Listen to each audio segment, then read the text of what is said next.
Hello friends, ব্রাহ্মী শাকের গুণাগুণ সম্পর্কে আমরা সবাই জানি। আজকে আমি সেই ব্রাহ্মী শাক দিয়ে একটা হেলদি ডাল বানাবো। তার জন্য এখানটায় আমি মুসুর ডাল নিয়েছি 1 কাপ। আপনারা অন্য কোনো ডালও মুসুর ডালের জায়গায় নিতে পারেন। আর নিয়েছি 1 কাপ মতো ব্রাহ্মী শাক।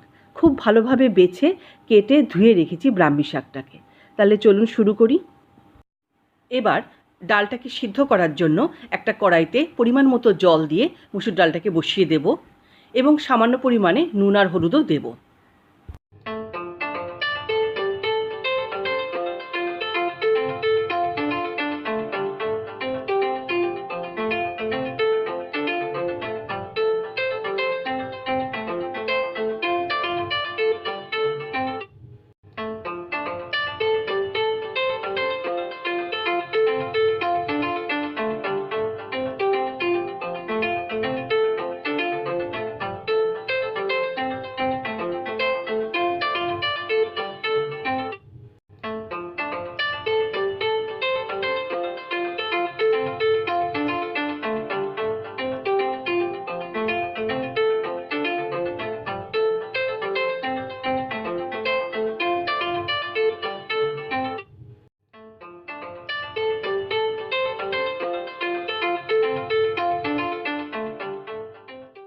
কিছুক্ষণ পরে ঢাকা আলগা করে যখন দেখব ডালটা ভেঙে গেছে কিন্তু পুরো সিদ্ধ হয়নি, ঠিক সেই সময়ে ব্রাহ্মী শাক আমরা ভালো করে ধুয়ে তাতে দিয়ে দেব।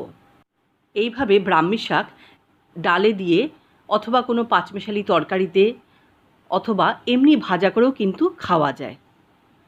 একটু তিতভাব থাকা সত্ত্বেও কিন্তু ব্রাহ্মী শাক খেতে কিন্তু ভালো লাগে, আর এটা হেলদি তো অবশ্যই। এবার আমি কিছুক্ষণের জন্য ঢাকা দিয়ে রাখবো যাতে ডালটা পুরোপুরি সিদ্ধ হয়ে যায় এবং ব্রাহ্মী শাকটাও সিদ্ধ হয়ে যায়। কিছুক্ষণ পরে ঢাকা আলগা করে দেখছি ডাল এবং ব্রাহ্মী শাক খুব ভালোভাবে সিদ্ধ হয়েছে। এবার আমি এতে আরেকটু জল দিয়ে ঘুটে নেব ডালটা যেহেতু আমি পাতলা করে করব তাই আমি একটু বেশি পরিমাণে জল এতে দিলাম। এবার একটা ডাল ঘুটনি দিয়ে ভালো করে ঘুটে দেব।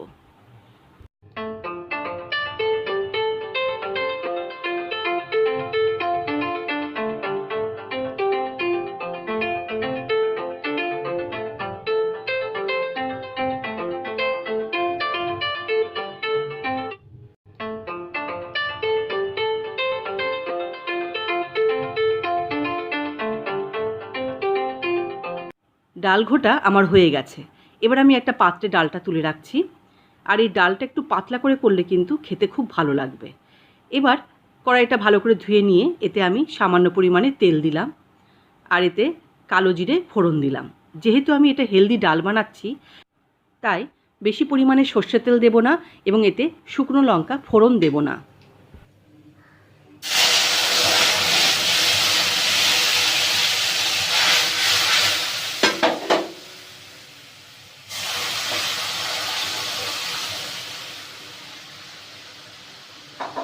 এবার আমি এতে পরিমাণ মতো নুন আর হলুদ দিয়ে দেব এবং গ্যাসটাকে বাড়িয়ে রাখবো যাতে ভালোভাবে ফুটে ওঠে।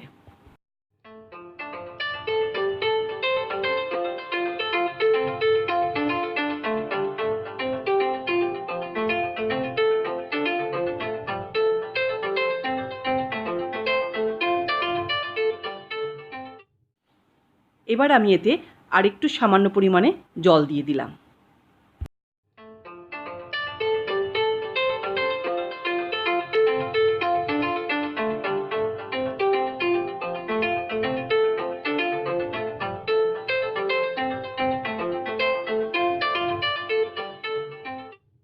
ডালটা চারদিক থেকে ভালোভাবে ফুটে উঠেছে।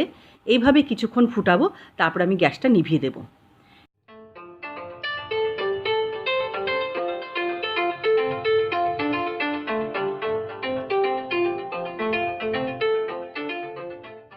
ব্রাহ্মী শাক দিয়ে ডাল রান্না করা আমার হয়ে গেছে।